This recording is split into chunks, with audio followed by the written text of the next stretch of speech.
Step off! Step off! Stick it to the man! Hi again, everyone. Scott Player Pop Cult Fan here, and in this video, what I want to do is I want to review an old movie. I mean, not that old. The movie came out in 2003, and it's 2003, 2023. This year is the 20th anniversary of School of Rock. Okay, I think it's a good time to review this movie because Jack Black, who just voiced Bowser in the Super Mario movie, that movie just came out, so it's kind of the most recent project that Jack Black has been in, as well as his cameo in the last week's episode, The Mandalorian. So I think it's a good time now to review one of Jack Black's comedy films. And let me tell you, I actually just rewatched this movie just a little bit ago, actually. So it's pretty fresh in my mind. And yeah, I mean, this movie, School of Rock, it's a movie that came out at the peak of my childhood, and I just I forgot how much I really enjoyed this movie. Like, similar to the Mario movie, I had a giant smile on my face from beginning to end. It is entertaining. I wouldn't necessarily say it's a family film. I mean, I guess you can kind of see that, but it's more of a school about. It's more of a movie about the history of rock and roll, classic rock, heavy metal, AC/DC, Led Zeppelin. I love that kind of soundtrack, that kind of music. I really do. And while I didn't necessarily think that Thunderstruck from AC/DC fits in a Super Mario movie of all things, it fits in a movie like this, because that's what it is. It's School of Rock. It's rock and roll, and I love the music in this movie. I really do. And Jack Black, he's not just a musician. He's a comedy actor, and he's just really funny. He's really funny. I love Jack Black. He's one of my favorite comedy actors, as well as a musician. A singer, and I just really enjoy his presence whenever he's on screen, whether it's this movie or the Super Mario movie.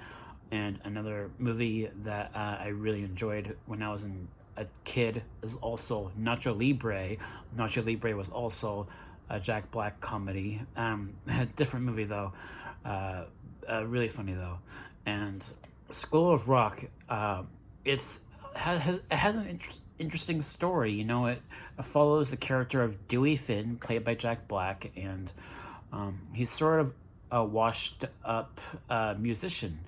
The band sort of disbands, or not disbands. The band that he's in sort of fires him, and he has to. He wants to keep playing. He wants to keep following his passion for music, and then he, sort of does something that he wasn't supposed to, and gets into this school as a substitute teacher.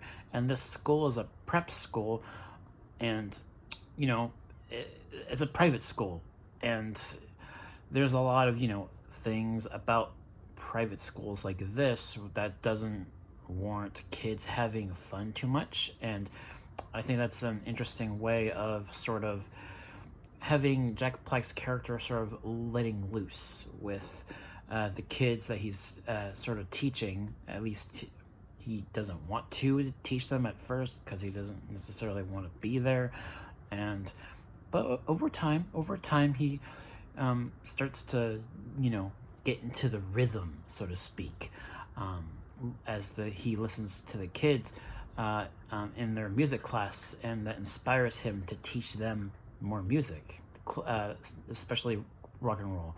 And it's a classic tale of a character who finds people, or in this case kids, and they find him and sort of reforge his character by the end of the film, and I really like that kind of story. It's a really heartwarming story in a sense that there's a lot of nice little moments between Jack Black's character and the kids that he's teaching. And, you know, because of this being like a movie about school, it also sort of hits home for me a little bit personally because my parents were teachers too. My mom and my dad are teachers. And, you know, so it's kind of definitely something that I really respect because, you know, I've always, you know, I'm used to, you know, how teaching is actually like, because both my mom, she teaches first grade, and my dad, he taught middle school, and so it's rather fascinating that there's a movie like this that, you know, helps sort of provide the audience a level of education that one may not expect about a movie with classic rock in it so much, and an actor like Jack Black teaching heavy metal to a group of 10-year-olds. It's funny in that way, and I just really like this movie. It's a very entertaining. The soundtrack, I love the soundtrack, and I know one of the kid actors, Miranda Cosgrove, I believe that's her name. She's also iCarly on the iCarly show. And also Mike White, he's in this movie too, and amongst other actors. And it's just overall, the cast is great too, and it's a movie that I just really enjoy. It's a movie that similar to the Super Mario movie. I can't get enough of it. Like, I wish there was more. They never made a sequel to this movie, and I've heard that there was a School of Rock TV show, which I haven't seen that, but I wish we could get like more. I don't know if it'll ever happen. If they ever do make a sequel, probably not. But it's a great film, and probably if I had to give School of Rock a grade, I'd probably give it an A. Like, I don't have too many flaws with it, really. It's a movie that just it's a ride. It's an entertaining and comedic film, and I love this movie. I really do. And yeah, that's my review for School of Rock. Great time right now for Jack Black. I'm sure he's really happy with the way that the Super Mario movie is turning out, because that movie is doing really well at the box office, and you can definitely guarantee a sequel to the Super Mario movie after its success, and I'm really happy for that too. Nintendo Cinematic Universe, let's go. All right, that should do it for this video, and yeah, I think tomorrow there might be a new trailer for The Marvels, which is a new sequel to the Captain Marvel movie. I'll probably do a trailer reaction for that when that drops. And that should do it for this video. Thank you guys so much for watching, and I'll catch you all in the next video. Peace.